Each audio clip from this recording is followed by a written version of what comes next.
Larut malam, suami saya pulang setelah minum-minum.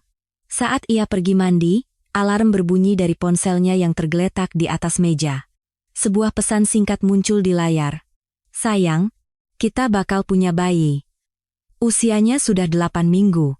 Aku nggak nyangka. Terharu banget rasanya. Mungkin ini adalah kotak Pandora yang seharusnya tidak pernah saya buka. Tetapi ada sesuatu yang aneh. Kami sudah menikah selama 3 tahun tanpa kehadiran seorang anak, dan baru-baru ini menjalani pemeriksaan kesuburan. Saya sudah lebih dulu melihat hasil tes suami saya, dan di sana tertulis, azoosperma obstruktif. Kehamilan alami tidak memungkinkan. Saya masih bingung bagaimana cara memberitahukan hasil ini padanya. Saya takut harga dirinya hancur, namun, suami yang saya khawatirkan itu ternyata sedang bersenang-senang dengan wanita simpanannya di luar sana. Ibu mertua saya menjuluki saya pot kosong. Menantu yang tidak bisa menghasilkan buah, yang akan memutus garis keturunan keluarga. Ia tidak tahu bahwa putranya lah yang sebenarnya pot kosong itu. Suami saya, yang tidak tahu bahwa bayi itu adalah anak orang lain, begitu gembira dengan kabar kehamilan selingkuhannya hingga ia meminta cerai. Bahkan, ia menuntut separuh saham perusahaan yang telah saya bangun dan besarkan dengan mengorbankan masa muda saya.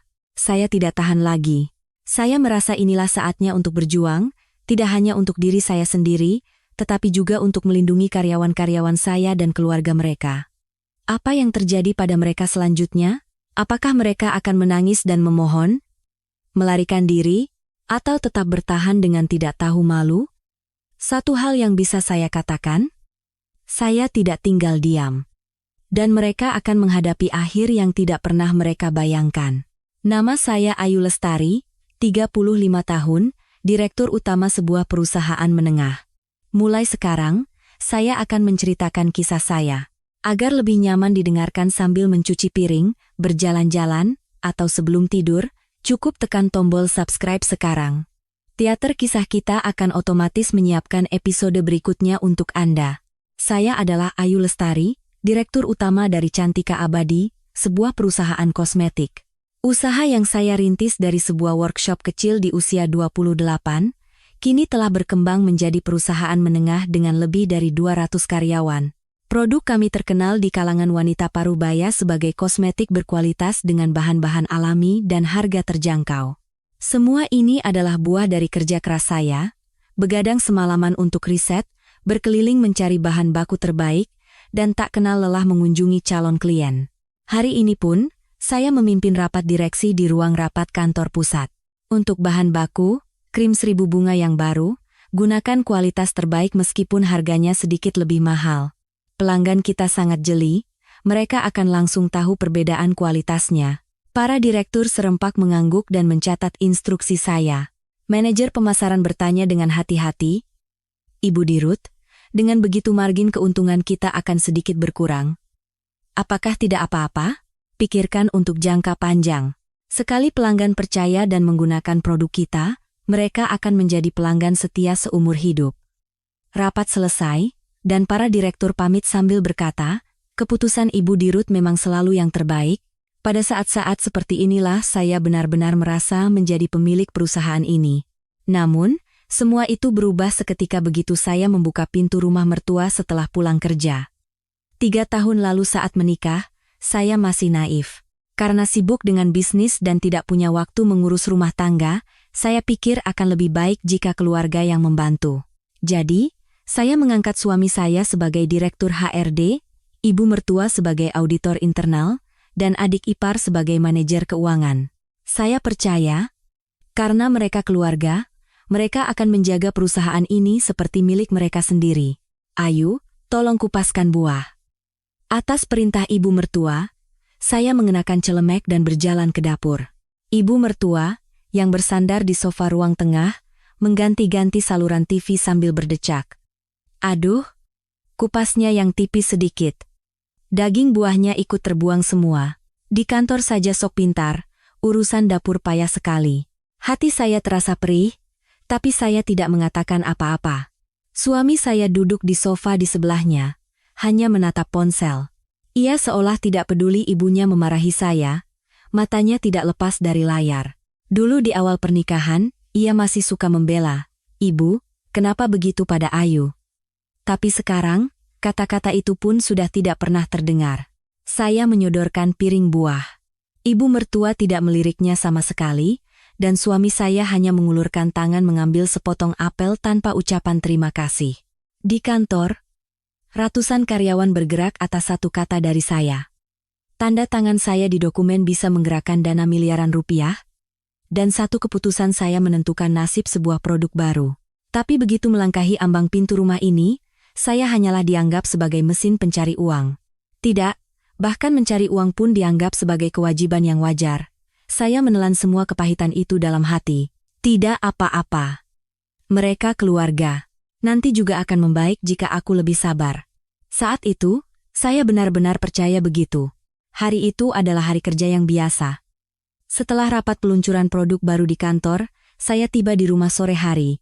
Saat membuka kotak surat di depan gerbang, sebuah amplop yang familiar menarik perhatian saya. Rumah Sakit Medika Utama. Sekitar sebulan yang lalu, saya dan suami pergi untuk pemeriksaan kesuburan. Setelah 3 tahun menikah tanpa ada kabar baik, omelan ibu mertua semakin menjadi-jadi. Awalnya suami saya enggan. "Untuk apa hal seperti itu diperiksa?" katanya. Tapi setelah saya bujuk, akhirnya ia mau pergi bersama. Saya membawa amplop itu masuk. Suami saya belum pulang. Saya duduk di sofa ruang tengah, ragu-ragu antara membuka atau tidak. Sejujurnya saya takut. Jika ternyata masalahnya ada pada saya, sudah bisa saya bayangkan apa yang akan dikatakan ibu mertua. Suaranya yang berkata, "Tuh, kan, apa ku bilang?" seolah sudah terngiang di telinga. Akhirnya, dengan tangan gemetar, saya membuka amplop itu. Ada 2 lembar hasil tes. Satu atas nama saya, satu lagi atas nama suami saya. Saya membuka hasil tes saya terlebih dahulu. Ayu Lestari, hasil pemeriksaan, normal. Fungsi uterus dan ovarium, baik. Kehamilan alami, memungkinkan. Fiuh. Setidaknya saya bisa bernapas lega. Tapi ini aneh. Jika tidak ada masalah dengan saya, kenapa selama 3 tahun kami belum punya anak? Tangan saya semakin gemetar saat membuka hasil tes suami saya. Baskara Wijaya, azoosperma obstruktif, jumlah sperma tidak terdeteksi. Kehamilan alami tidak memungkinkan. Tulisan-tulisan itu seakan menari-nari di depan mata saya. Saya membacanya berulang kali. Azoosperma obstruktif. Kehamilan alami tidak memungkinkan. Amplop itu terlepas dari genggaman saya dan jatuh ke lantai. Selama 3 tahun, saya menahan segala macam ucapan pedas dari ibu mertua. Dikatakan tidak bisa punya anak, perutnya sepi, nasibnya sial makanya tidak hamil. Setiap lebaran, di depan sanak saudara, saya harus menahan malu mendengar, menantuku ini rahimnya kering. Saya menahan semua itu dengan menggigit bibir. Ternyata, masalahnya bukan pada saya. Awalnya, rasa marah yang meluap. Semua hinaan yang saya terima seolah berkelebat di benak saya. Ingin rasanya saya lemparkan kertas ini ke hadapan ibu mertua dan berkata, "Lihat, masalahnya bukan pada saya." Tapi kemudian saya teringat suami saya. Ia adalah pria dengan harga diri yang tinggi. Di kantor pun, ia percaya bahwa ia menduduki posisi direktur HRD berkat kemampuannya. Padahal, saya yang memberinya posisi itu karena ia keluarga. Ia tidak pernah mau mengakuinya. Setiap rapat, ia selalu berkata, "Saya yang telah merombak seluruh sistem HRD, mengambil semua pujian untuk dirinya." Apa yang akan terjadi jika orang seperti ini tahu bahwa masalahnya ada pada dirinya? Ia bisa hancur. Harga dirinya sebagai laki-laki, tekanan untuk meneruskan garis keturunan, terutama di depan ibunya, ia akan kehilangan muka. Saya berpikir lama. Bagaimana cara memberitahu fakta ini tanpa terlalu menyakiti hatinya? Mungkin kami bisa duduk berdua dengan tenang, dan saya akan berkata bahwa teknologi kedokteran sudah canggih, kita bisa mencari jalan keluar bersama. Akhirnya, saya menyimpan kedua lembar hasil tes itu jauh di dalam brankas di ruang kerja saya. Jangan hari ini, cari waktu yang tepat, saat ia bisa menerimanya dengan lapang dada. Saat itu, saya pikir itulah bentuk perhatian terbaik untuk suami saya. Beberapa hari kemudian, saat makan malam di akhir pekan, Ibu mertua memanggil saya yang sedang menyiapkan meja makan. Ayu, sini sebentar. Saya mendekat, bertanya-tanya ada apa. Tiba-tiba, ibu mertua menatap perut saya. Bagaimana perasaanmu belakangan ini? Apa ada mual-mual? Tidak, Bu. Biasa saja. Wajah ibu mertua langsung mengeras. Biasa saja bagaimana? Sudah menikah bertahun-tahun tapi masih sepi saja. Saat kami duduk di meja makan, omelannya pun dimulai. Itu loh menantunya tetangga sebelah, keluarga Pak Budi. Dia baru menikah tahun lalu, sekarang sudah punya anak laki-laki. Pak Budi senang sekali. Saya hanya diam sambil menyendok nasi. Lalu rumah kita bagaimana? Sudah 3 tahun tidak ada kabar. Kalau kumpul sama teman-teman, aku tidak punya cerita cucu untuk dibanggakan, jadi harus diam saja. Suami saya hanya asyik dengan ponselnya di sebelah. Ia tidak peduli ibunya menyudutkan saya. Seolah-olah itu adalah cerita tentang keluarga lain. Adik ipar saya, Dian, ikut menimpali. Mbak Ayu, sudah coba ke dokter? Katanya sekarang kalau diperiksa bisa cepat ketahuan. Nah, benar. Pergi sana ke dokter. Cek apa ada masalah denganmu? Mendengar ucapan ibu mertua, saya menggenggam sendok dengan erat. Masalahnya ada pada anak ibu, bukan saya. Kalimat itu sudah di ujung lidah. Tapi saya menatap suami saya. Ia masih saja menatap ponselnya, seolah percakapan ini tidak ada hubungannya dengan dia. Saya menahannya. Iya, Bu. Nanti kalau ada waktu saya akan pergi. Saya belum memberitahu mereka bahwa kami sudah melakukan pemeriksaan. Apa maksudnya kalau ada waktu? Pergi sekarang juga. Kalau tidak bisa punya anak, garis keturunan keluarga kita bisa putus. Ibu mertua semakin menjadi-jadi. Setiap kumpul arisan, semua pamer cucu. Cuma aku yang diam saja. Apa kamu tahu betapa malunya aku? Orang-orang akan berpikir apa? Saya menunduk, hanya mengaduk-aduk nasi di piring. Kertas di dalam brankas itu terus terbayang. Saat itu, suami saya akhirnya membuka mulut. Saya sempat berharap, akhirnya ia akan membelaku. Ibu, kalau sedang makan jangan berisik.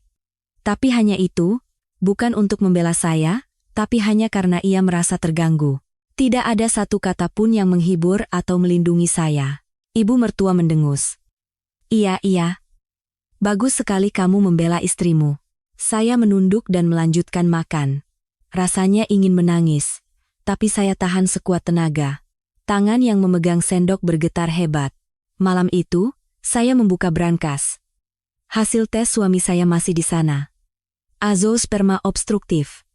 Kehamilan alami tidak memungkinkan. 1 lembar kertas ini bisa mengakhiri segalanya. Omelan ibu mertua, sindiran adik ipar, semua hinaan yang saya terima. Tapi saya kembali menutup pintu brankas. Belum sekarang. Aku harus mencari cara untuk memberitahunya dengan hati-hati agar ia tidak terluka. Kita bisa menyelesaikan ini bersama-sama. Betapa bodohnya saya saat itu. Malam setelah saya melihat hasil tes itu, suami saya bilang ada acara makan malam tim dan pulang larut. Hampir tengah malam. Saat mendengar pintu depan terbuka, saya pergi ke ruang tamu. Bau alkohol tercium kuat darinya. Acaranya selesai larut, ya? Iya. Minum-minum sama anak-anak tim. Jawabannya singkat, lalu ia langsung masuk ke kamar mandi, terdengar suara air dari pancuran, saya duduk di sofa dan menyalakan TV. Ibu mertua sudah tidur di kamarnya. Rumah terasa sunyi. Lalu saya melihat ponsel suami saya tergeletak di meja makan. Biasanya saya tidak akan pernah menyentuhnya. Privasi tetaplah penting dalam pernikahan. Selama 3 tahun, saya tidak pernah sekalipun diam-diam memeriksa ponselnya. Tiba-tiba, ponsel itu bergetar dan sebuah notifikasi muncul di layar. Nama pengirimnya menarik perhatian saya. Cynthia. Nama yang asing. Apakah ada karyawan dengan nama itu? Atau klien? Tanpa sadar, saya melirik ke layar. Sebuah pesan muncul di pop-up. Sayang, tas yang kamu beliin hari ini bagus banget. Udah kangen lagi nih. Jantung saya serasa berhenti berdetak. Sayang? Tangan saya gemetar hingga sulit memegang ponsel. Saya ingin membaca lebih lanjut. Tapi ponselnya terkunci. Pikiran saya menjadi kosong. Jangan-jangan suamiku selingkuh? Tidak mungkin. Ini pasti salah paham. Apakah ia punya sepupu perempuan? Tidak. Ia tidak punya. Lalu siapa? Anggota tim di kantor? Tidak mungkin. Untuk apa membelikan tas dan dipanggil sayang? Dan apa mungkin ada karyawan di perusahaan yang namanya tidak saya ketahui? Berbagai pikiran berkecamuk di kepala saya. Dada saya sesak, napas terasa berat. Baru kemarin, saya menyembunyikan hasil tes suami saya. Saya begadang semalaman memikirkan cara memberitahunya tentang infertilitasnya agar ia tidak terluka.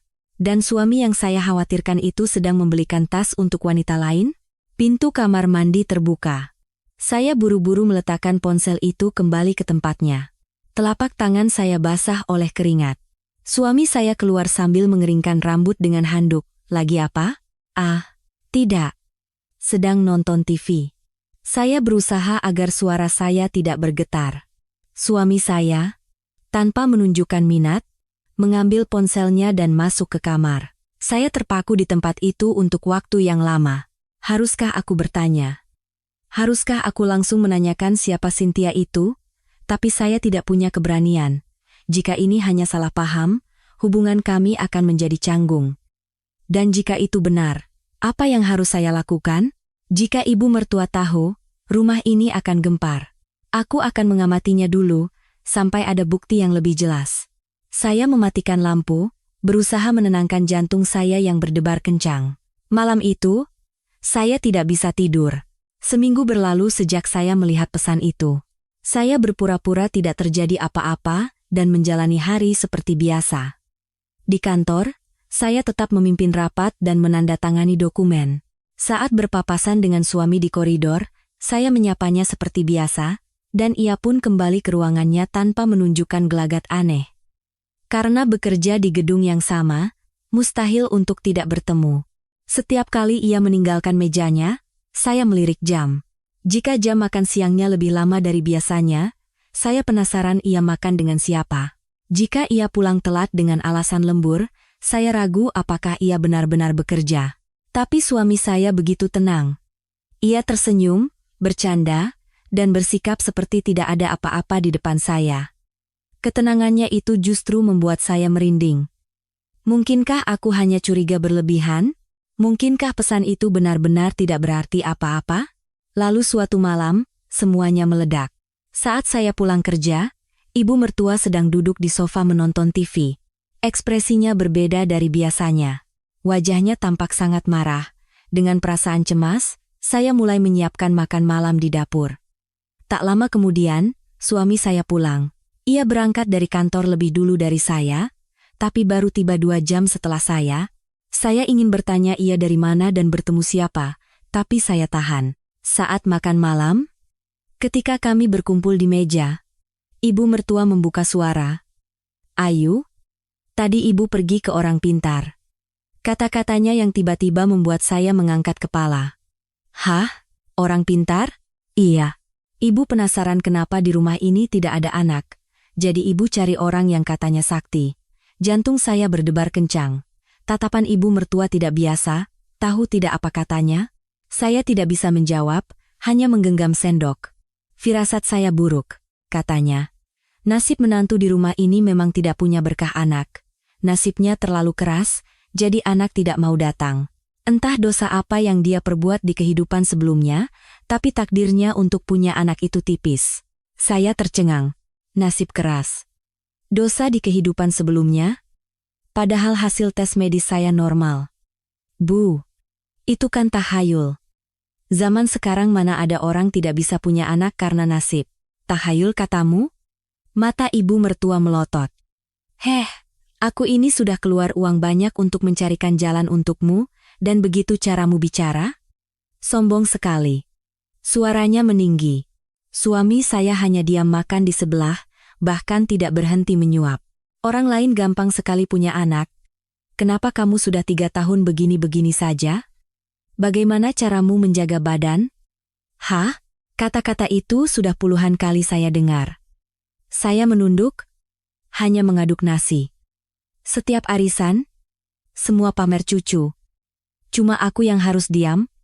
Apa kamu tahu betapa malunya aku? Apa kamu tahu apa yang teman-temanku gunjingkan di belakang? Saya menarik napas dalam-dalam. Sabar. Sabar saja, nanti juga berlalu. Saat itulah ibu mertua mengucapkan kalimat yang paling menyakitkan. Kamu itu cuma pot kosong yang cuma bisa disirami air. Tangan saya yang memegang sendok berhenti. Ladang mati yang walaupun diberi pupuk sebanyak apapun tidak akan pernah bisa menumbuhkan tunas. Begini terus, garis keturunan keluarga kita bisa putus. Pot kosong. Ladang mati. Garis keturunan putus. Kata-kata itu menusuk hati saya seperti paku tajam. Saya menggenggam sendok begitu erat hingga buku-buku jari saya memutih. Ibu, yang pot kosong itu bukan saya. Anak ibu yang pot kosong. Hasil tesnya jelas mengatakan kehamilan alami tidak memungkinkan. Sekalipun saya ladang yang subur, bagaimana bisa tumbuh tunas kalau tidak ada benih yang ditabur? Kalimat itu sudah di ujung lidah. Saya menggigit bibir dengan keras. Cukup satu kalimat, cukup satu lembar kertas dari brankas itu untuk mengakhiri semua penghinaan ini. Tapi saya menatap suami saya. Ia masih menunduk, asyik dengan makanannya. Ibunya sendiri sedang menghina istrinya. Menyebutnya pot kosong dan ladang mati, tapi ia tidak mengucapkan sepatah kata pun. Bahkan tidak menatap saya. Seolah bertanya ia ada di pihak siapapun sia-sia. Pengecut. Saat itu saya sadar. Orang ini tidak akan pernah ada di pihak saya. Mungkin sejak awal memang tidak pernah. Tetap saja saya menahannya. Jika saya mengungkapkan kebenarannya sekarang, rumah ini akan gempar. Ibu mertua bisa pingsan. Dan suami saya, dengan harga dirinya yang tinggi, entah akan berbuat nekat apa. Saya juga belum memastikan identitas wanita bernama Cynthia itu. Iya, Bu. Maafkan saya. Saya menundukkan kepala. Ibu mertua mendengus. Maaf saja buat apa? Bawa hasilnya, dong. Saya hampir tidak makan malam itu. Saat mencuci piring, tangan saya gemetar. Di bawah suara air keran, saya diam-diam menyeka air mata. Pot kosong, kata itu terus berputar di kepala saya. Suatu hari nanti, aku akan mengungkapkan kebenarannya. Tapi tidak sekarang, belum saatnya. Saya mengertakkan gigi. Seminggu berlalu sejak saya disebut pot kosong. Saya masih hidup dalam kepura-puraan. Di kantor sebagai direktur, di rumah sebagai menantu yang selalu waspada. Saya tidak berani memeriksa ponsel suami saya lagi. Malam itu, suami saya pulang larut lagi. Bau alkohol, rapat lagi, iya. Dengan klien. Jawabannya singkat, lalu ia masuk ke kamar mandi. Belakangan ini, rapatnya semakin sering. 3-4 kali seminggu ia pulang larut. Suara pancuran terdengar. Saya duduk termenung di sofa. Saat itu, ponsel suami saya di meja bergetar. Cynthia lagi. Jantung saya berdebar kencang. Tanpa sadar tangan saya meraih ponsel itu.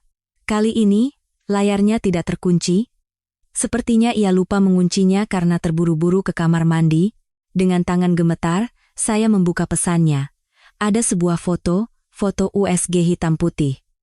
Di bawahnya, ada pesan, sayang. Kita bakal punya bayi, usianya sudah 8 minggu, tadi di rumah sakit aku dengar detak jantungnya. Ajaib dan terharu banget rasanya. Tangan saya lemas. Hampir saja ponsel itu jatuh. 8 minggu. Berarti selama ini, saat saya tidur di sebelahnya setiap malam, menyiapkan sarapan untuknya setiap pagi, menahan hinaan pot kosong dari ibunya. Ia sedang bermain api dengan wanita lain. Tapi tunggu. Suami saya azoosperma. Hasil tesnya jelas mengatakan kehamilan alami tidak memungkinkan. Lalu ini anak siapa? Sesuatu di kepala saya seolah tersambung. Potongan-potongan puzzle mulai menemukan tempatnya. Suami saya tidak tahu ia infertil. Hanya saya yang tahu. Jadi, ketika ia melihat pesan dari wanita itu, ia akan mengira itu anaknya.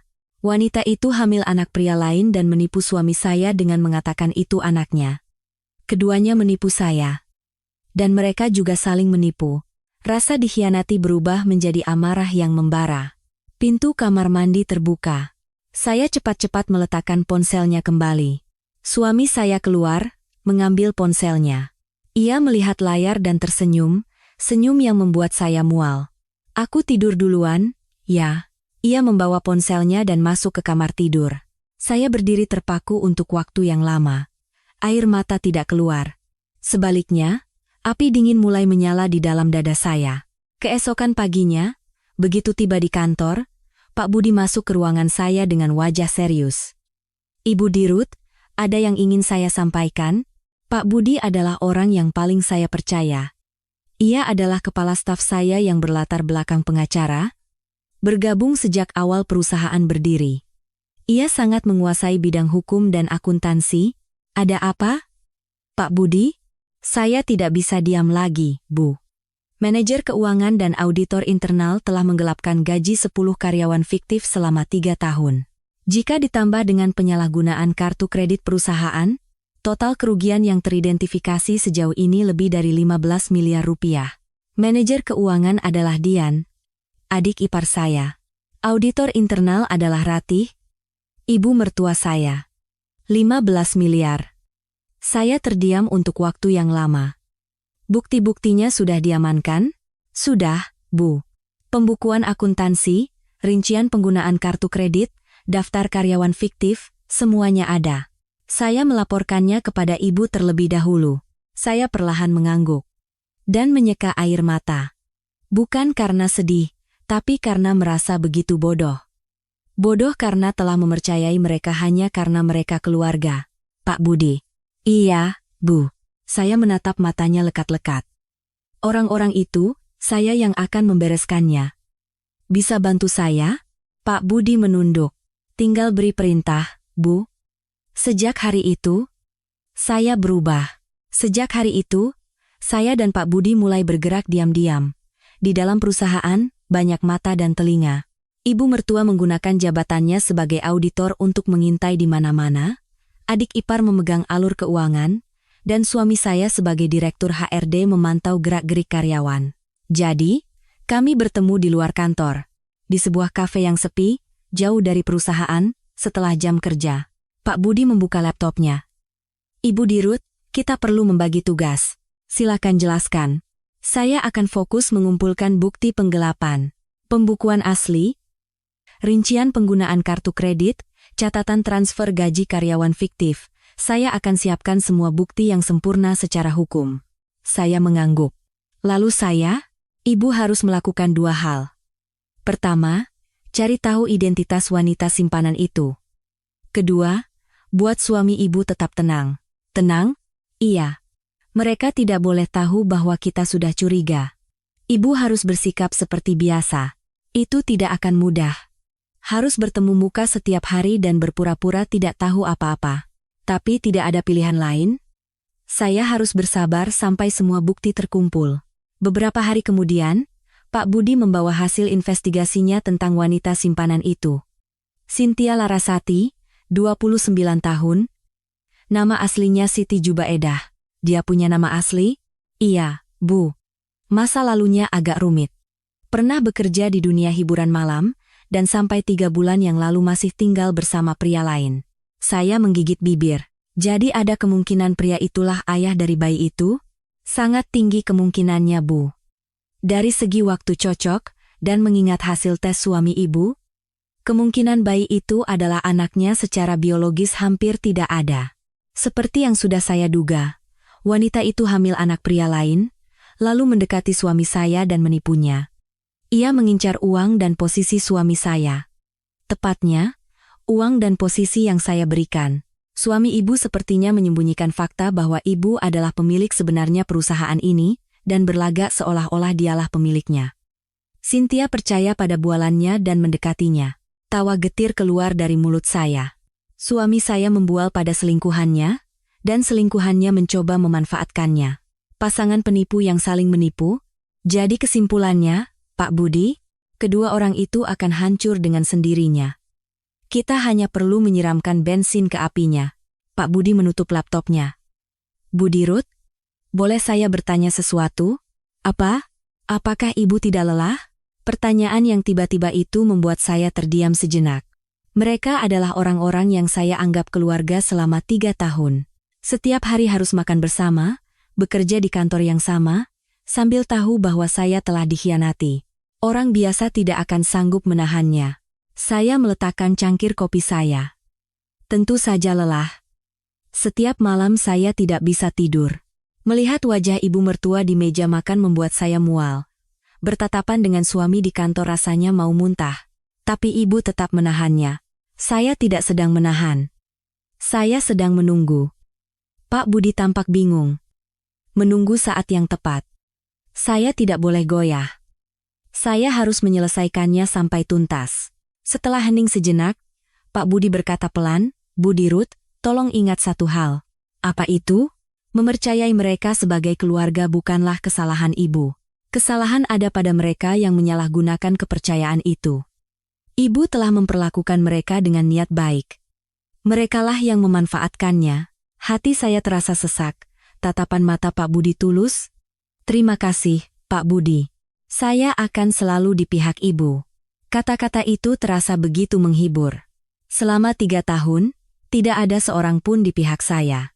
Suami, ibu mertua, adik ipar. Mereka semua yang katanya keluarga sedara hanya memanfaatkan saya. Saya kembali menguatkan hati. "Pak Budi, bagaimana jadwal pengumpulan buktinya?" "Sekitar 2 minggu lagi, semua data yang sempurna secara hukum akan terkumpul." "Baik.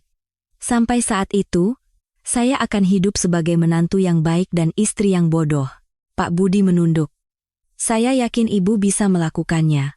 Saat meninggalkan kafe, saya menatap langit. Langit malam yang gelap, tapi hati saya justru terasa jernih.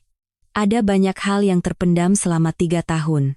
Hinaan pot kosong, ladang mati, perlakuan sebagai mesin pencari uang. Hari pembalasan untuk semua itu akan tiba. Tunggu sebentar lagi. Hanya dengan pikiran itu, saya merasa bisa bertahan. Beberapa hari kemudian, suami saya yang memulai pembicaraan. Saat saya pulang, ia sudah duduk di sofa. Tidak seperti biasanya, ia tidak melihat ponsel, seolah sedang menunggu saya. Ibu mertua ada di kamarnya. Suasana terasa aneh. "Ayu, duduk sini." Suara suami saya berbeda. Suara orang yang sudah membulatkan tekad. Saya perlahan duduk di sofa seberangnya. Saya sudah bisa menebak apa yang akan ia katakan. "Ada yang mau aku bicarakan." Ia menarik napas dalam-dalam. "Kita sudahi saja," kata-kata yang sudah saya duga.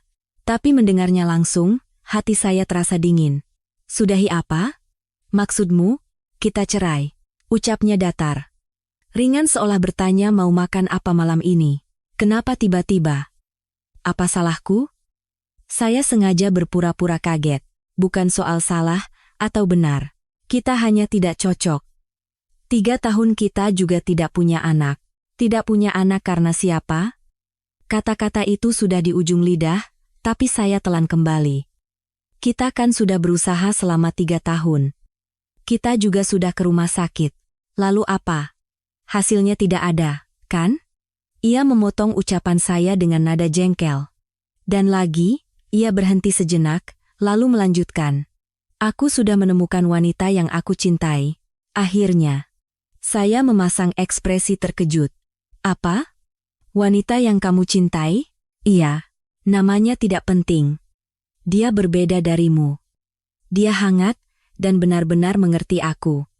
Dia mendengarkan ceritaku dan selalu ada di pihakku." Rasanya perut saya mual. "Hangat? Wanita yang menipumu dengan anak pria lain itu? Kamu lupa kalau selama 3 tahun ini aku yang selalu ada di pihakmu? Dan dia?" Suami saya memasang ekspresi bangga, seolah baru saja mencapai prestasi besar. "Sedang mengandung anakku." Ah, betapa saya menantikan momen ini. Hari di mana ekspresi sombongnya itu akan hancur berkeping-keping. Tapi belum saatnya. Saya berakting dengan mata berkaca-kaca. "Anak? Wanita itu hamil?" "Iya. Usianya 8 minggu. Sudah periksa di rumah sakit, detak jantungnya pun sudah terdengar. Sehat," katanya. Suara suami saya penuh kebanggaan. Kebahagiaan menjadi seorang ayah, tapi ia belum tahu betapa hampa kebahagiaan itu akan hancur. "Lalu aku bagaimana?" Ia mengangkat bahu. "Makanya kita cerai. Kamu juga lelah, kan? Dihina ibuku, tidak bisa punya anak. Lebih baik kita berpisah, itu yang terbaik untuk kita berdua." Ia bicara seolah sedang memberikan anugerah pada saya, Saya mengertakkan gigi. Mas, aku tidak tahu apa salahku. Beri aku satu kesempatan lagi. Aku akan berusaha lebih baik. Saya berlutut. Ini semua akting. Di dalam hati, api dingin membara, tapi di luar, saya memainkan peran sebagai istri yang memohon dengan putus asa. Tolonglah, kita sudah bersama selama 3 tahun. Kita juga punya kenangan indah, kan? Suami saya tampak tidak nyaman, tapi hatinya tidak goyah. Ayu, keputusanku sudah bulat. Jangan membuat dirimu terlihat menyedihkan. Menyedihkan? Bukankah kamu yang berselingkuh dan keluargamu yang menggelapkan uang perusahaan yang lebih menyedihkan? Saat itu, pintu kamar ibu mertua terbuka. Jelas sekali ia sudah mendengarkan dari tadi. Wajahnya bahkan tersenyum. Ada apa ini? Kenapa kamu berlutut? Ia menatap saya dari atas ke bawah. Tatapannya dingin. Bu, saya tidak tahu apa salah saya. Tolong beri satu kesempatan lagi. Sudah cukup. Ibu mertua mengibaskan tangannya. Kalau Baskara sudah memutuskan, ya sudah. Jujur saja. Ibu juga sudah lelah menunggu. 3 tahun sudah lebih dari cukup, kan? Lalu tiba-tiba senyum merekah di wajahnya. Tapi apa benar wanita itu hamil? Anak Baskara. Iya, Bu. Usianya 8 minggu, sehat katanya. Astaga. Ibu mertua bertepuk tangan. Akhirnya keluarga kita punya penerus. Garis keturunan Wijaya akan berlanjut. Saya terkejut. Menantunya sedang berlutut di depannya, dan ia malah bertepuk tangan gembira. Ibu mertua menatap saya. Ekspresi seorang pemenang. Tuh, kan. Apa ku bilang? Kamu itu pot kosong. Tentu saja masalahnya ada padamu. Baskara sehat-sehat saja, kenapa selama 3 tahun tidak ada kabar?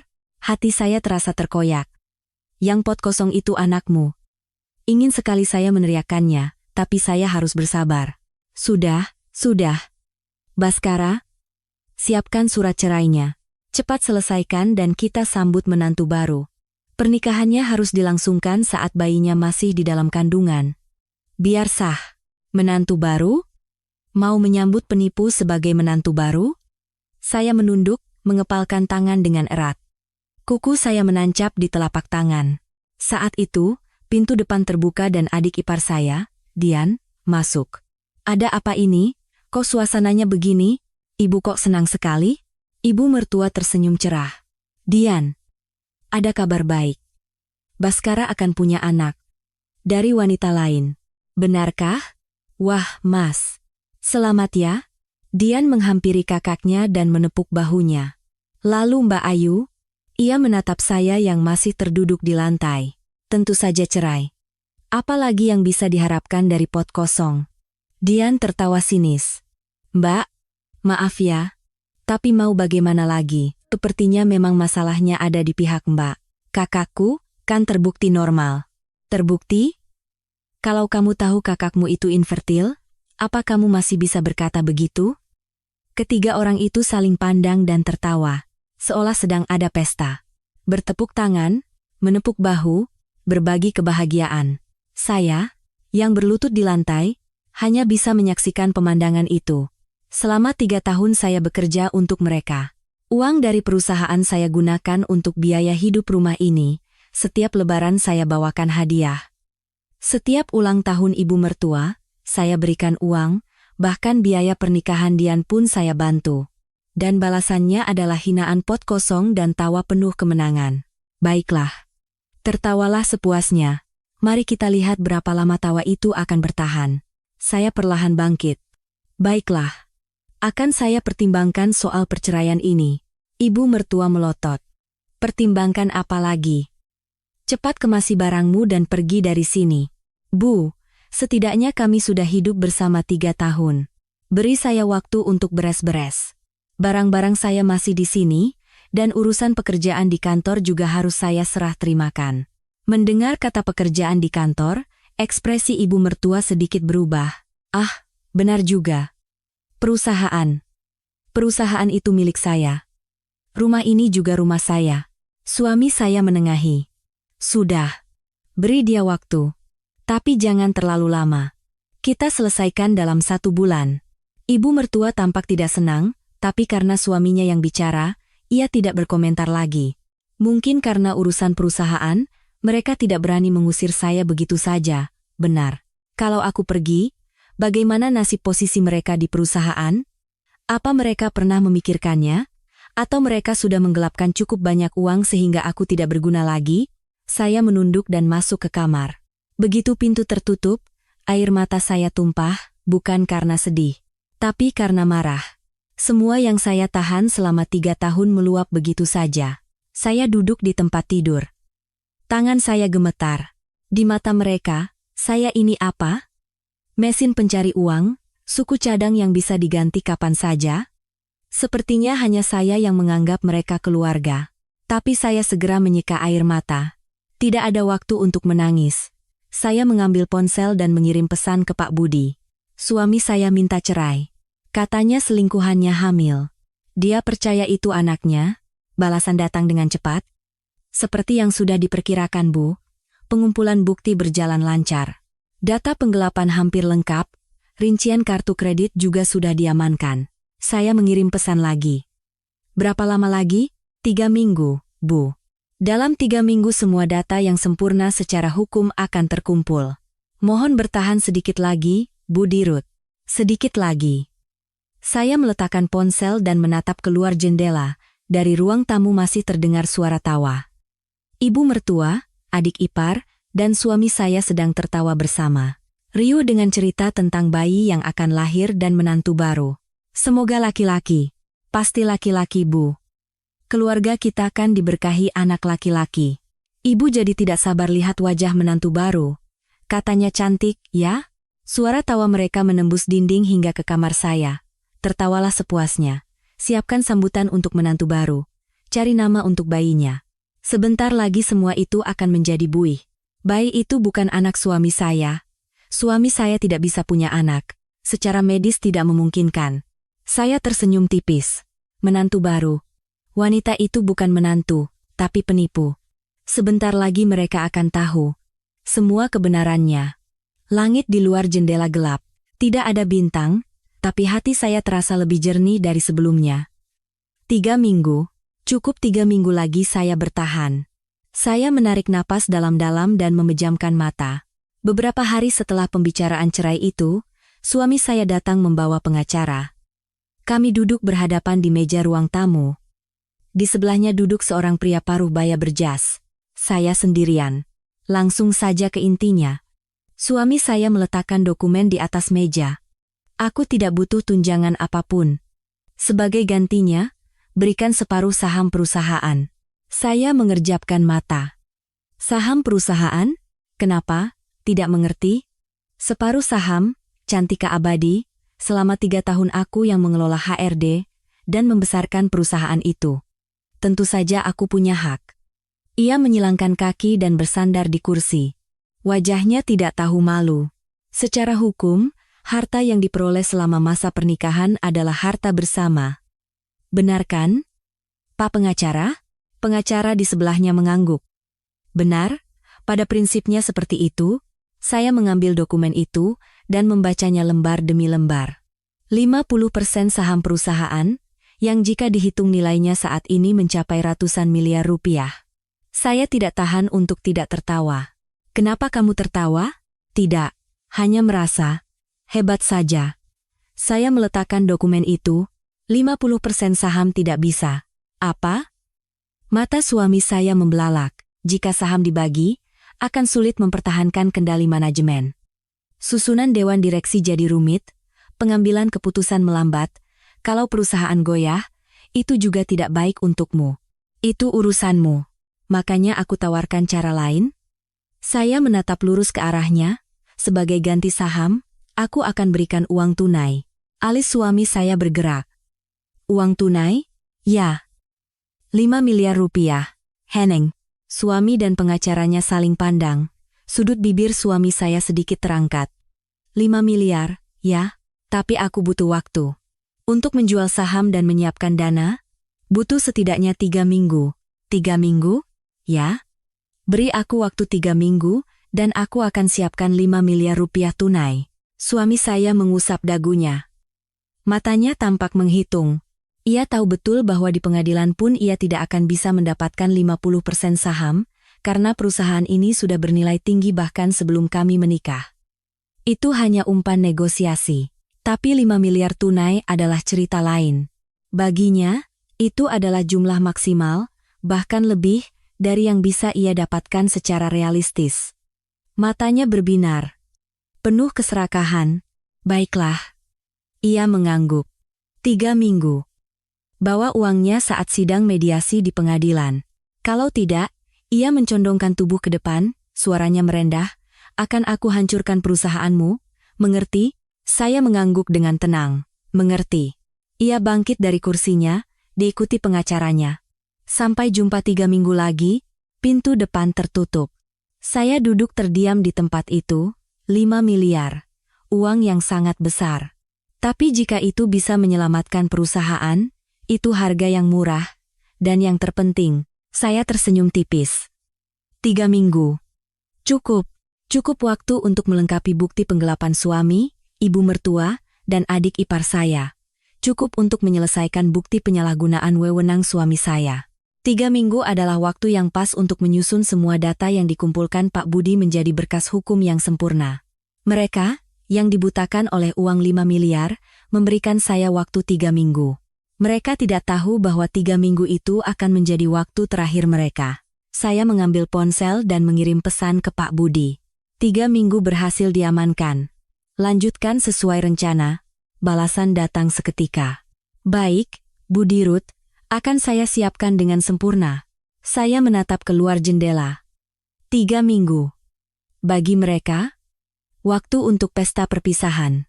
Bagi saya, waktu untuk menyempurnakan pembalasan.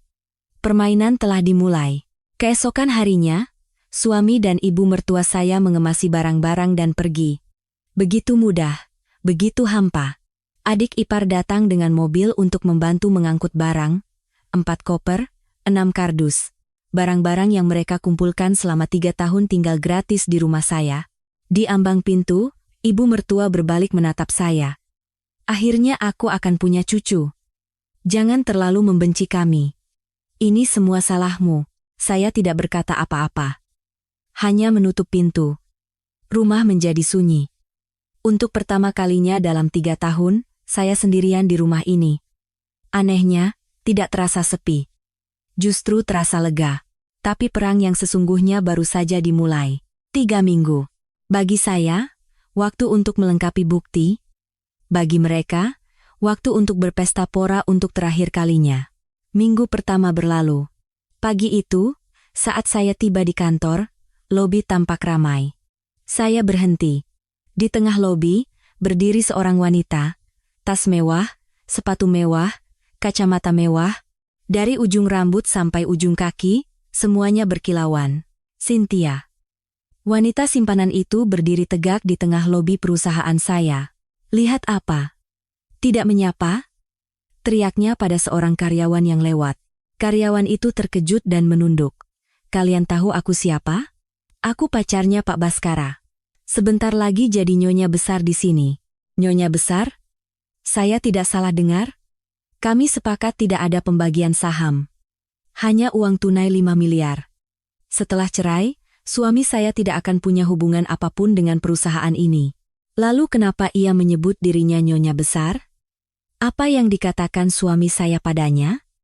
Bahwa posisinya di perusahaan akan tetap aman setelah cerai? Atau bahwa ia akan membangun perusahaan baru dengan uang 5 miliar itu? Apapun itu, sungguh konyol. Hei, kamu? Ia menunjuk resepsionis. Ambilkan kopi. Americano, esnya sedikit. Resepsionis itu menatap saya dengan bingung. Saya menggelengkan kepala. Maaf, Bu. Di sini meja resepsionis? Kafe ada di lantai basement. Apa? Kamu berani melawanku? Suaranya meninggi. Kamu tidak tahu aku siapa? Aku calon nyonya besar di perusahaan ini. Kalau nyonya besar minta kopi, ya harus diambilkan. Dong. Lobi menjadi sunyi. Karyawan lain menahan napas. Saya perlahan mendekat. Ada apa ini? Ia berbalik menatap saya. Melepas kacamatanya. Mata kami bertemu. Oh, Tante. Tante? Di usia 35, saya dipanggil Tante. Anda sedang apa di sini? Tentu saja menemui pacarku. Kenapa? Tidak boleh? Ia menatap saya dari atas ke bawah. Oh ya, Tante. Kalau punya malu, cepat-cepat angkat kaki dari sini, ya. Mengerti? Angkat kaki? Dari mana? Apa maksud Anda? Jangan pura-pura tidak tahu. 3 minggu lagi, setelah Tante dapat 5 miliar, cari tempat tinggal lain. Perusahaan ini, dan rumah yang Tante tinggali itu, sekarang milik kami. Saya tertawa kecil. Wanita ini benar-benar salah paham.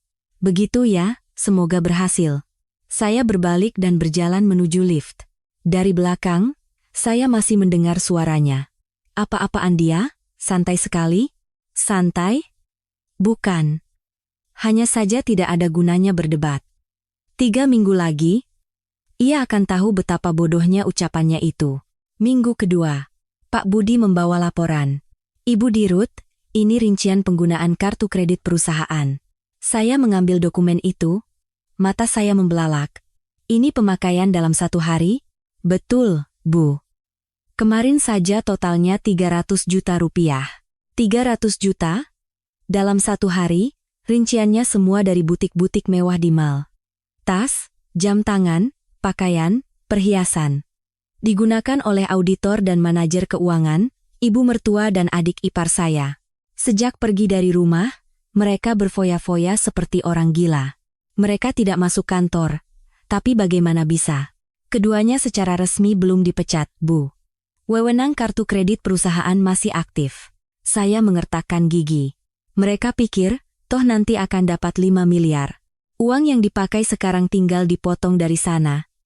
Terus pantau. Catat semuanya. Baik, Bu. Minggu ketiga. Kejadian fatal terjadi. Malam itu, saya mendapat telepon mendesak dari Pak Budi. Ibu Dirut, bisa bicara sekarang? Suaranya bergetar.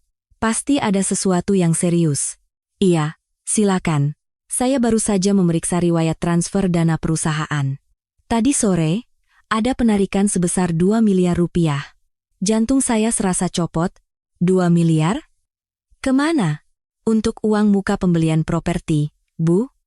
Uang muka pembelian apartemen di kawasan elit. Atas nama siapa? Hening sejenak. Cynthia Larasati. Napas saya tertahan. Apa? Mereka membeli apartemen atas nama wanita simpanan itu? Dan uang mukanya diambil dari dana perusahaan. Dengan persetujuan Direktur HRD, suami saya menggunakan uang perusahaan untuk membayar uang muka apartemen atas nama selingkuhannya? Ini penyalahgunaan wewenang. Betul, Bu.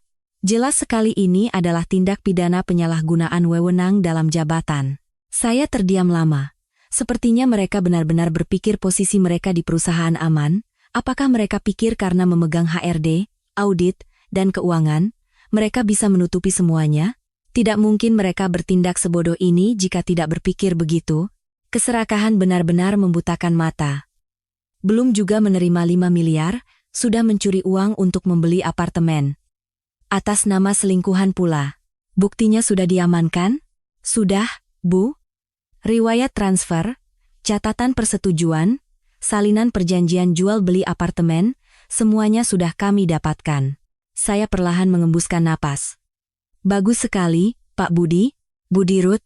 Dengan ini, ya. Saya menatap keluar jendela. Beberapa bintang terlihat di langit malam. Ini bukti pamungkasnya. Sudah cukup. 3 minggu hampir berakhir. Bukti penggelapan, penyalahgunaan kartu kredit, dan penyalahgunaan wewenang. Potongan puzzle terakhir telah terpasang. Sidang mediasi lusa, kan? Betul, Bu. Saya tersenyum tipis. Bersiaplah. Waktunya untuk mengakhiri semua ini. Saya menutup telepon. Saya menatap keluar jendela untuk waktu yang lama. Selama 3 minggu, mereka berpesta pora, membeli barang mewah, bertindak semena-mena, menggelapkan uang perusahaan. Mereka menikmati pesta terakhir mereka. Sekarang, waktunya membayar tagihan. Malam sebelum hari sidang mediasi. Saya sendirian di kantor. Semua karyawan sudah pulang. Lampu koridor dimatikan, lift berhenti beroperasi. Seluruh gedung menjadi sunyi, hanya saya yang duduk di ruang direktur. Pemandangan malam kota Jakarta terbentang di luar jendela. Kelip lampu-lampu, setiap cahaya itu adalah kehidupan seseorang. Keluarga seseorang, mimpi seseorang. Saya menatap dokumen-dokumen di atas meja. Di sebelah kiri, ada data kepegawaian suami saya, Baskara Wijaya, bergabung 3 tahun lalu. Jabatan, Direktur HRD. Foto di kartu identitasnya tersenyum. 3 tahun lalu, saya sendiri yang menandatangani surat pengangkatannya. Karena ia suami saya. Karena ia keluarga. Karena saya pikir ia mampu. Di sebelah kanan, ada catatan penggelapan. Daftar karyawan fiktif, rincian penyalahgunaan kartu kredit, bukti transfer uang muka apartemen. Angka-angka uang yang mereka curi dari perusahaan ini selama 3 tahun tertulis dengan rapat. Saya melihat kedua dokumen itu bergantian. Foto yang tersenyum. Catatan penggelapan yang padat. Apakah ini orang yang sama? Atau mungkin, sejak awal memang orang yang sama, hanya saja saya memilih untuk melihat apa yang ingin saya lihat. Atas nama cinta, atas nama keluarga, saya mengabaikan kebenaran. Saya bersandar di kursi. Menatap langit-langit. Saya percaya padanya karena cinta. Saat menikah, saya tulus mempercayainya. Saya pikir ia adalah pasangan seumur hidup saya, tempat saya bersandar saat lelah. Saya menutup mata karena mereka keluarga. Saat ibu mertua mengajukan kwitansi aneh, saya biarkan saja. Saat adik ipar terus menunda persetujuan, saya pikir ia sibuk. Saat suami saya sering lembur tanpa alasan yang jelas, saya pikir ia bekerja keras. Bukannya tidak ada gelagat aneh. Kadang-kadang angka tidak cocok. Kadang-kadang dokumen datang terlambat. Kadang-kadang karyawan menunjukkan ekspresi tidak nyaman. Tapi saya tidak curiga. Saya tidak mau curiga. Tidak mungkin keluarga berbuat begitu. Tidak mungkin orang yang kucintai menipuku. Itulah kesalahan saya. Kepercayaan naif saya telah membiarkan jamur beracun tumbuh di perusahaan ini. Selama 3 tahun, mereka bersembunyi di balik kepercayaan saya dan menggerogoti perusahaan. Selama saya menutup mata, mereka menggelapkan 15 miliar, bersikap sewenang-wenang pada karyawan, membeli barang mewah dan membayar uang muka apartemen dengan uang perusahaan. Jika saja saya membuka mata lebih awal, 3 tahun lalu, atau bahkan setahun lalu. Jika saja saya memeriksa dengan benar, tidak akan sampai sejauh ini. Air mata saya mengalir. Bukan karena marah, bukan karena benci, tapi karena malu. Malu pada karyawan-karyawan yang ikut membesarkan perusahaan ini, malu pada orang-orang yang percaya dan mengikuti saya. Sebagai seorang direktur, saya gagal melindungi perusahaan ini dengan benar. Saya menyeka air mata. Tapi saya tidak bisa berhenti di sini.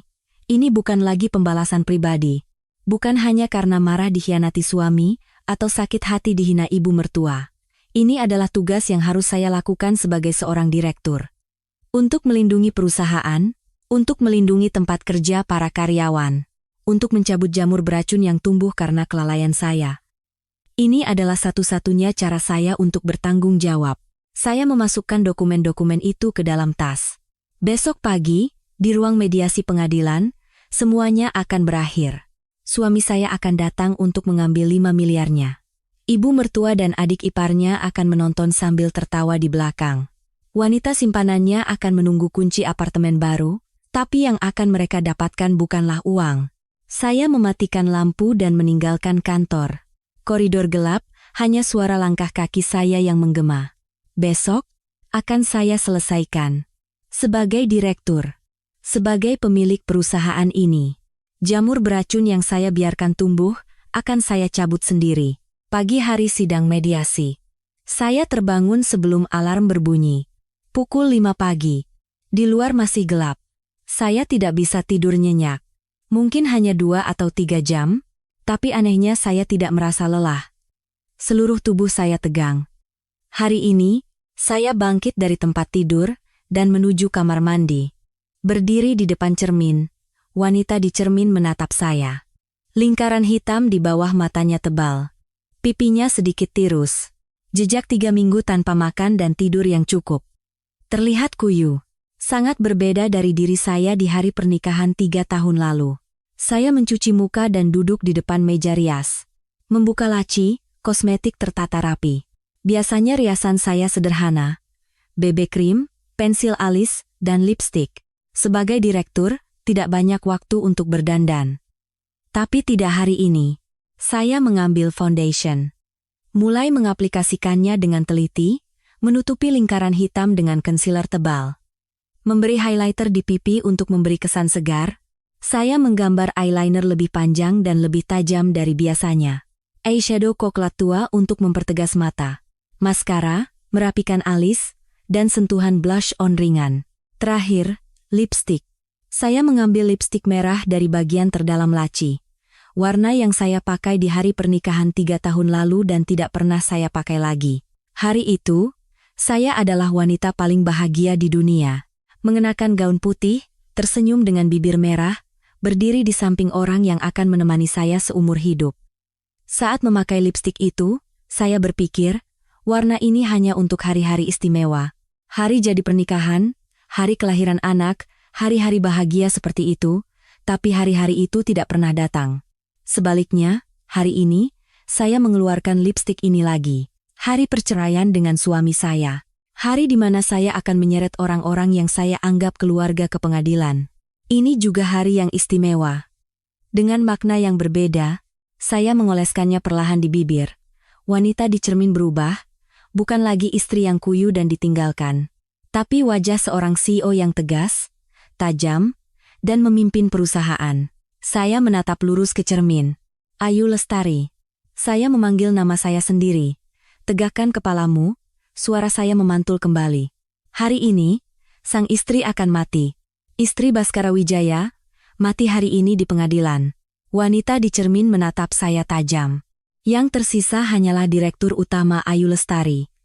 Pendiri, pembangun, dan pelindung Cantika Abadi. Saya tidak berkedip. Setetes air mata pun terlalu berharga untuk mereka. Jangan tunjukkan air mata. Jangan terlihat lemah. Sama sekali, saya mengepalkan tangan.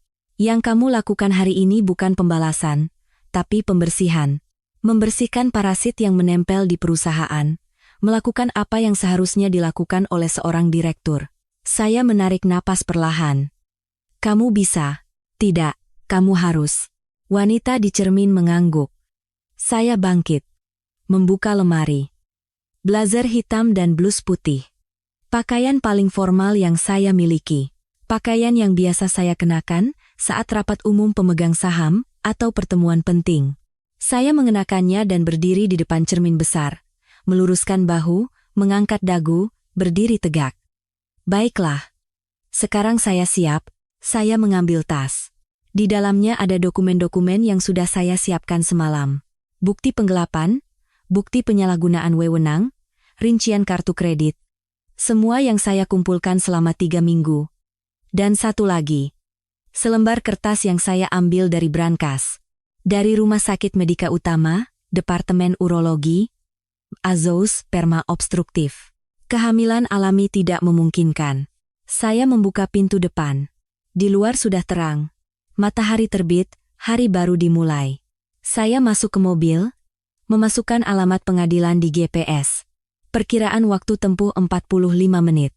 45 menit. Setelah itu, semuanya akan dimulai. Mobil melaju. Jalanan masih sepi. Belum jam sibuk. Setiap kali lampu lalu lintas berubah hijau, pengadilan semakin dekat. Saya melihat ke kaca spion. Wajah saya terpantul. Dengan lipstik merah, tatapan tajam, wajah seorang CEO yang tangguh. Lipstik yang sama dengan hari pernikahan 3 tahun lalu. Tapi wanita yang sama sekali berbeda. Saya tidak akan menangis lagi. Tidak akan bersabar lagi. Tidak akan tertipu lagi. Hari ini, akan saya akhiri. Saya memegang kemudi dan menatap ke depan. Menuju pengadilan. Bukan sebagai istri, tapi sebagai direktur. Permainan yang sesungguhnya baru saja dimulai. Saya tiba di pengadilan. Memarkir mobil dan menatap gedung itu. Gedung beton abu-abu. Jendela-jendelanya memantulkan sinar matahari. Disinilah berakhirnya 3 tahun pernikahan. Hubungan yang saya yakini sebagai keluarga. Saya menarik napas dalam-dalam dan keluar dari mobil. Saya naik ke lantai ruang mediasi. Begitu pintu lift terbuka, saya mendengar suara-suara yang akrab. Mas, nanti setelah ini selesai, kita makan di mana? Entahlah, kamu mau makan apa? Steak. Sudah lama tidak makan yang mahal. Kan hari ini kita dapat 5 miliar. Suara tawa menggema di koridor. Saya berhenti dan mengintip dari balik sudut.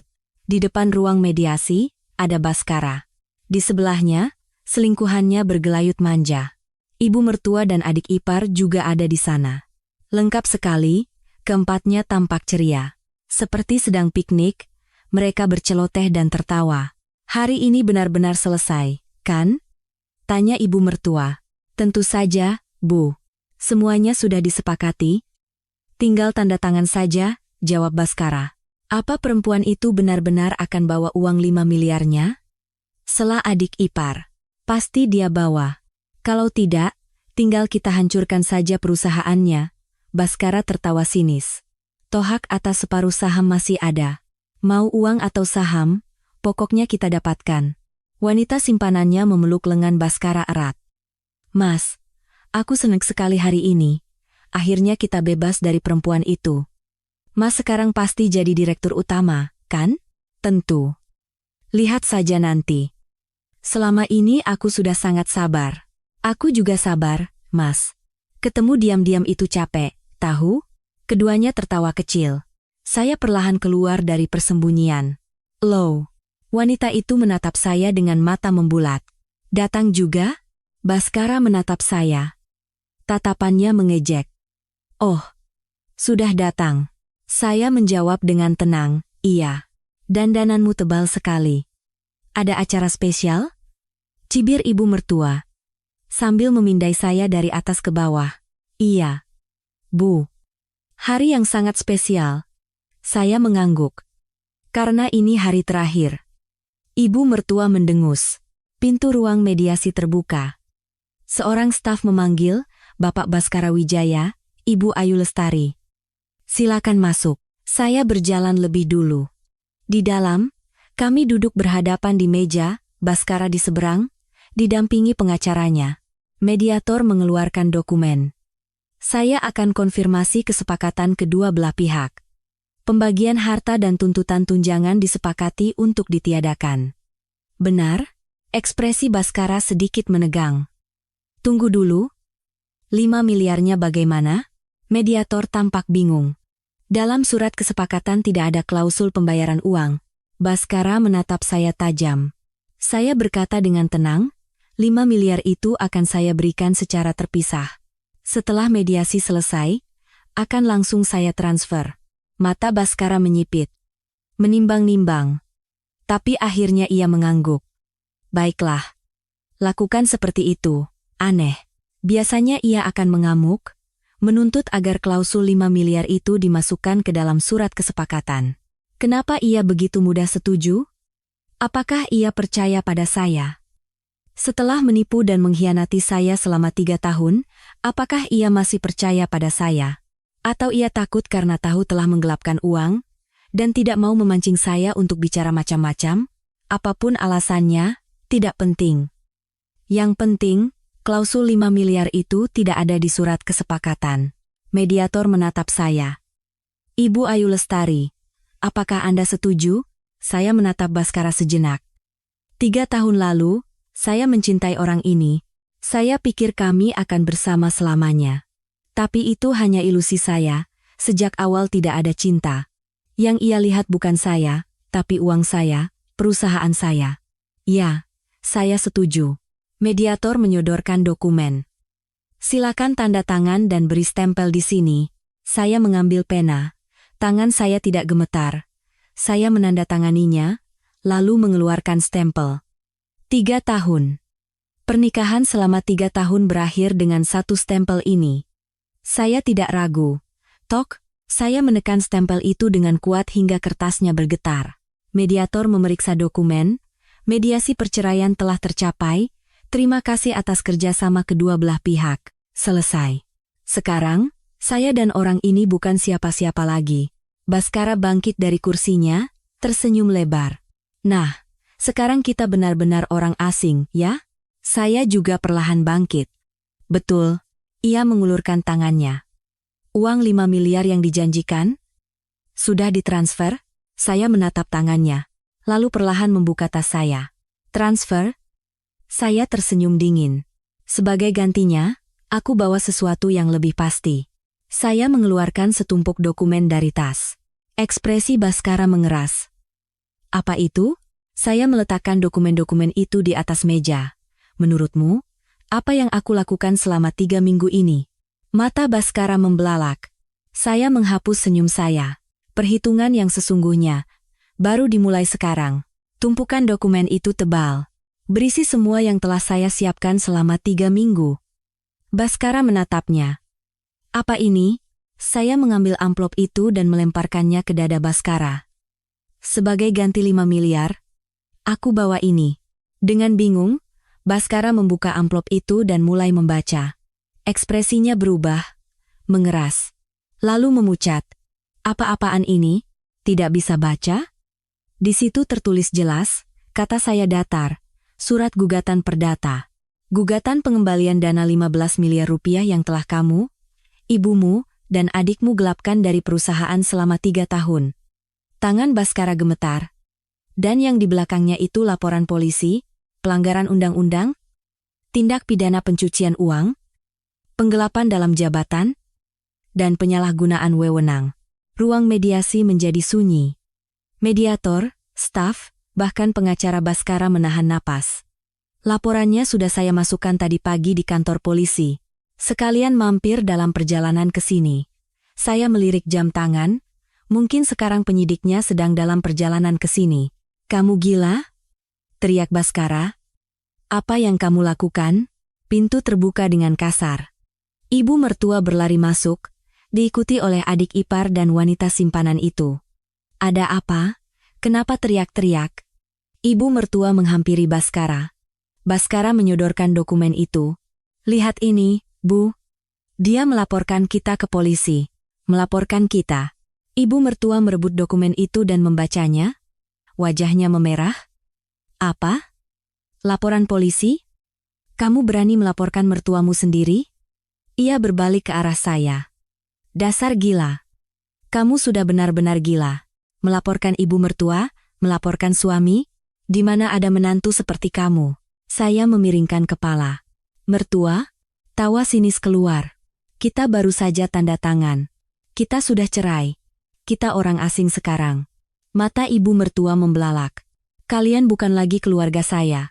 Kalian hanya orang asing bagi saya. Saya menatapnya lekat-lekat. Bukan?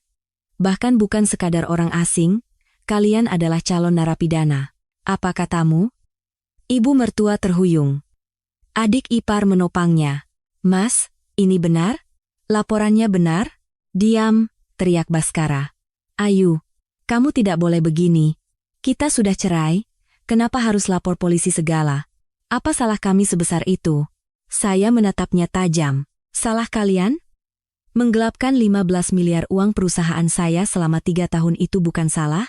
Itu, membuat karyawan fiktif, menggunakan kartu kredit perusahaan untuk belanja barang mewah, memakai uang perusahaan untuk bayar uang muka apartemen selingkuhanmu. Semua buktinya ada. Saya menunjuk tumpukan dokumen. Semuanya ada di situ. Riwayat transfer, catatan persetujuan, rekaman CCTV, bahkan rekaman suara. Tidak ada celah untuk lari. Bersyukurlah aku tidak menuntutmu atas kasus perselingkuhan. Baskara mengertakkan gigi. Bukti? Memangnya kenapa kalau ada bukti? Kamu mengancam? Minta uang damai lebih banyak? Saya menggeleng. Tidak akan ada damai. Apa? Tidak ada damai. Terima saja hukuman kalian. Masuk penjara sana. Wajah Baskara menegang. Dasar. Ia mengepalkan tangan dan mendekati saya. Saya tidak mundur. Sentuh aku. Dan akan ada tambahan pasal penganiayaan. CCTV di sini menyala. Baskara berhenti. Tangannya gemetar. Tapi ia tidak berani menyentuh saya. Saya mengeluarkan selembar kertas lagi dari tas saya. Oh ya, dan ini, saya menatapnya. Ini juga untukmu, hadiah. Saya menyodorkan kertas itu di depannya. Untuk Bapak Baskara Wijaya yang hampir jadi ayah dari anak orang lain. Ia mengambil kertas itu. Hasil tes dari Rumah Sakit Medika Utama, azoosperma obstruktif. Kehamilan alami tidak memungkinkan. Mata Baskara membelalak. Apa ini? Kamu masih ingat kita pernah tes kesuburan bersama? Tidak bisa baca? Kamu infertil. Tidak punya benih. Saya menoleh ke arah wanita simpanan itu. Ia tersentak. Secara medis, kehamilan alami tidak memungkinkan. Saya kembali menatap Baskara, tapi... Saya berkata perlahan, wanita itu sedang hamil, kan? Hening. Baskara perlahan menoleh. Menatap wanita simpanan itu. Wajah wanita itu pucat pasi. Cynthia, suara Baskara merendah. Apa maksudnya ini? Mamas, itu? Cynthia mundur. Kamu bilang kamu hamil. Bilang itu anakku. Itu. Tapi aku infertil.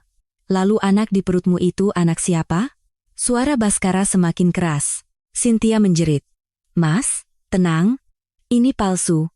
Perempuan ini yang memalsukannya. Gila kamu? Baskara mencengkeram kerah bajunya. Kamu menipuku? Anak siapa itu? Jawab.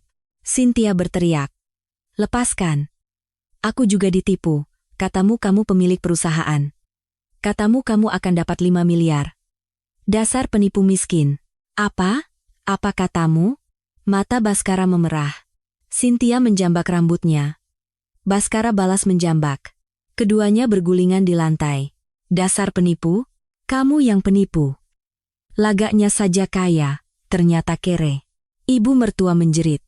Anak-anak, hentikan, hentikan. Ruang mediasi menjadi kacau balau. Saat itu, terdengar suara sirine. Semakin dekat. Tak lama kemudian, pintu terbuka dengan kasar. Polisi masuk. Jangan bergerak. Semuanya jangan bergerak. 4 atau 5 orang polisi memenuhi ruangan. Baskara Wijaya, Ratih, dan Dian, kalian ditahan atas tuduhan tindak pidana penggelapan dan pencucian uang. Anda berhak untuk diam dan didampingi pengacara. Baskara yang masih di lantai, diborgol. Ibu mertua dan adik iparnya juga diborgol. Dan Anda? Cynthia Larasati? Seorang polisi menatapnya. Anda kami minta ikut ke kantor untuk diperiksa atas dugaan keterlibatan dalam penipuan. Wajah Cynthia pucat seperti mayat. Saya? Saya tidak melakukan apa-apa. Saya tidak tahu apa-apa. Itu akan kami pastikan dalam penyelidikan. Silakan ikut kami. Cynthia pun diseret. Keempatnya digiring keluar dengan tangan terborgol. Ibu mertua, sambil diseret, menatap saya. Ayu, Ayu. Ia mencoba meronta. Bagaimana bisa kamu melakukan ini? Apa salah kami sebesar itu? Kamu tidak boleh begini pada kami. Polisi menahannya. Tenang Bu, lepaskan. Lepaskan aku. Ibu mertua berhasil meraih ujung celana saya. Tolong, cabut laporannya. Kami akan berdamai. Kami akan ganti semua uangnya. Ya? Ayu? Ibu salah. Ya? Saya menatapnya dari atas. Orang yang selama 3 tahun menghina, merendahkan, dan memanfaatkan saya. Pot kosong. Ladang mati. Pergi dari sini. Aku ingat semua kata-kata itu. Saya menepis tangannya dengan dingin dari celana saya. Kenapa Anda ibu saya? Anda memperlakukan saya lebih buruk dari orang asing. Semuanya sudah terlambat. Saya mundur selangkah. Jika 3 tahun lalu Anda memperlakukan saya sebagai manusia, semua ini tidak akan terjadi. Air mata mengalir di pipi ibu mertua. Tapi saya tidak menoleh lagi. Polisi membawa keempatnya pergi. Saya dengan tenang mengangkat telepon dan menelepon Pak Budi. Pak Budi, Direktur HRD Baskara Wijaya, Auditor Ratih, dan Manajer Keuangan Dian, pecat mereka semua sekarang juga. Semuanya sudah selesai. Terima kasih, Pak Budi. Saya menutup telepon dan berdiri terpaku. Ruang mediasi kosong, hanya saya sendiri. Sinar matahari masuk dari jendela. Selesai, mimpi buruk selama 3 tahun telah berakhir. Saya perlahan mengembuskan napas. Kaki saya lemas. Saya terduduk di kursi. Air mata mengalir. Bukan karena sedih, tapi karena lega. Perasaan lega karena akhirnya semua berakhir. Perasaan bebas karena tidak perlu lagi menahan diri. Semua itu menjadi air mata. Saya duduk di sana dan menangis untuk waktu yang lama, sendirian di ruang mediasi yang kosong. Menangis sepuasnya. Beberapa hari kemudian, saya berdiri di depan perusahaan saya, Cantika Abadi, perusahaan yang saya rintis di usia 26, yang saya bangun dengan begadang, penolakan, dan kerja keras. 3 tahun lalu, saya membawa keluarga mertua ke perusahaan ini. Saya pikir karena mereka keluarga, mereka bisa dipercaya. Saya pikir jika kita membesarkannya bersama, akan lebih baik. Saya salah. Tapi sekarang, kesalahan itu telah saya perbaiki. Tidak, mulai sekarang, akan saya perbaiki. Saya mendorong pintu utama dan masuk. Lobi tidak seperti biasanya. Banyak orang berdiri di sana. Resepsionis, satpam, dan karyawan dari lantai lain. Mereka semua berkumpul di lobi. Melihat saya, mereka semua menunduk hormat. Ibu Dirut. Ibu Dirut, sudah datang. Kami sudah menunggu, Bu. Saya berhenti. Menatap wajah mereka satu persatu. Resepsionis yang 3 minggu lalu dihina oleh wanita simpanan itu. Satpam yang setiap pagi dimarahi oleh ibu mertua. Mereka semua tersenyum. Senyum yang tulus. Ibu Dirut, kami lihat beritanya, kata seorang karyawan. Kami benar-benar lega, Bu. Ibu sudah bekerja keras selama ini. Sekarang kami bisa bekerja dengan tenang. Tenggorokan saya tercekat. Saya menunduk hormat. Terima kasih. Kalian juga sudah bekerja keras selama ini. Para karyawan bertepuk tangan. Suara tepuk tangan menggema di lobi. Saya berjalan menuju lift. Pintu terbuka, dan Pak Budi sudah berdiri di sana. Ibu Dirut. Ia menunduk. Saya masuk ke dalam lift, berdiri di sebelahnya. Pintu tertutup. Saya menatap Pak Budi. Ia juga menatap saya. Tidak ada kata-kata. Kami hanya saling mengangguk. Itu sudah cukup. Orang yang selama 3 minggu ini mempersiapkan, berjuang, dan menang bersama saya. Tidak perlu kata-kata. Saya tersenyum lega. Pak Budi juga tersenyum. Lift naik ke lantai atas. Ruang direktur. Saya berdiri di dekat jendela. Pemandangan kota Jakarta terbentang. Gedung-gedung, jalanan, orang-orang yang lalu lalang. 3 tahun lalu, saya juga menatap pemandangan ini. Saat itu bersama suami saya, bersama ibu mertua dan adik ipar. Saya pikir saya bahagia karena punya keluarga. Sekarang saya sendirian, tapi tidak merasa kesepian. Justru hati saya terasa damai. Di dekat jendela, ada sebuah pot bunga. Pot baru, sebuah bunga kecil mekar di sana. Saya menatap pot itu, pot kosong. 3 tahun lalu, ibu mertua memanggil saya begitu, wanita yang mandul. Wanita yang akan memutus garis keturunan. Betapa sakitnya kata-kata itu. Tapi sekarang saya tahu. Yang pot kosong itu bukan saya. Yang tidak punya benih itu adalah pihak mereka. Orang-orang yang menyalahkan, merendahkan, dan mencoba mengusir saya. Yang kosong sebenarnya adalah mereka. Saya bukan pot kosong. Hanya saja ada akar busuk yang menumpang di atasnya. Sekarang, akar busuk itu telah saya cabut. Saya menyentuh kelopak bunga itu dengan lembut. Sekarang, Cantika Abadi akan kembali mekar dengan bunga yang sesungguhnya. Begitu juga saya. Saya berbalik dan duduk di meja kerja. Menyalakan komputer, pekerjaan yang tertunda muncul di layar. Banyak yang harus dikerjakan, tapi saya senang. Bekerja di perusahaan yang saya bangun, saya memegang mouse, memulai kembali. Sore hari, jam pulang kerja. Saya bangkit, mengambil tas, dan keluar dari kantor. Turun ke lobi dengan lift. Lobi sudah sepi. Karyawan sudah pulang satu persatu. Saya berjalan menuju pintu utama. Suara hak sepatu saya menggema di lobi. Tok tok tok. Suara yang tegas. Suara yang hilang selama 3 tahun pernikahan. Suara yang terlupakan karena sibuk menjaga perasaan mertua, menuruti kemauan suami, dan berusaha menjadi menantu yang baik. Sekarang, suara itu kembali terdengar. Suara langkah kaki saya sendiri. Saya mendorong pintu utama. Di luar, senja mulai turun. Langit berwarna kemerahan. Indah sekali. Saya menatap langit dan tersenyum. Ini bukan akhir. Ini adalah awal yang baru. Saya melangkahkan kaki. Dengan percaya diri, maju, menapaki jalan saya sendiri. Saya bersabar atas nama keluarga. Saya menutup mata atas nama cinta.